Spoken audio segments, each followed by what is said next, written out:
நம்ம வந்து 6 வகையான தீவனங்கள் பண்றோங்க. கலப்பு தீவனமும் கோதுமை தவிடும் வந்து ஒரு பெஸ்ட் காம்போ.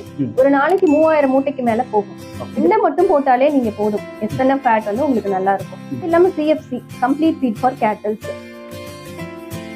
மாடுகளுக்குலாம் வந்து இப்ப நம்ம மக்காச்சோள சைலேஜ் தான் இங்க கொடுத்துருக்கோம். நம்மளும் வந்து பாத்தீங்கன்னா வெயிட் கெயின்காக தான் நம்ம இந்த ப்ராடக்டே நம்ம இன்ட்ரோடியூஸ் பண்ணது. சிஎஃப்சி ஆகட்டும், இந்த சைலேஜ் ஆகட்டும். அளவுல ஒரு 50 மூட்டை மட்டும் வாங்கிட்டு இருந்த பெண்மணிகள் வந்து இன்னைக்கு ஒரு டாரஸே எடுக்கிற அளவுக்கு வளர்ந்துருக்காங்க நம்ம தொழில்.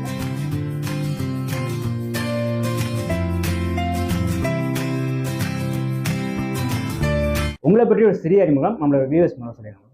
வணக்கங்க, நான் அன்னபூர்ணி. ஆர்பி மாட்டு தீவனம் வந்து உற்பத்தி பண்ணி நம்ம தயார் பண்ணிட்டு இருக்கோம். இந்த தொழிற்சாலை வந்து எங்க இருக்குன்னு பாத்தீங்கன்னா திண்டுக்கல் மாவட்டம் பழனியில இருக்குங்க. ஓகே மேடம், இது வந்து நம்ம எத்தனை வருஷமா ரன் பண்ணிட்டு இருக்கோம்? நம்ம 5 வருடமா இதை ரன் பண்ணிட்டு இருக்கோங்க. இந்த மாட்டு தீவனம் வந்து உற்பத்தி பண்ணி விற்பனை பண்ணணுங்கிற ஒரு மோட்டிவ் உங்களுக்கு எப்படி நம்ம? நம்ம நிறைய மாடு வச்சிருந்தோங்க சின்ன வயசுல. அந்த எண்ணிக்கைகள் வந்து குறைய ஆரம்பிச்சது. அடிக்கடி வந்து நோய்வாய்ப்பட ஆரம்பிச்சது. ஒரு சினை பிடிக்கிற தன்மை இல்ல, பால் நல்லா வராது. அந்த தொழில் வந்து என்னன்னா நம்ம அதிக முதலீடு செய்யற மாதிரியும் அதுல இருந்து ஒரு லாபம் கம்மியா கிடைக்கிற மாதிரியும் இருந்தது.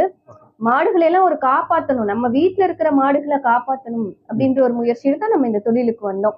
இது தொழிலானதுன்னு பாத்தீங்கன்னா நம்மளோட ஃபீட் வந்து சக்சஸ் ஆனதுக்கு அப்புறம் நிறைய பேர் நம்ம கிட்ட வாங்க ஆரம்பிச்சாங்க.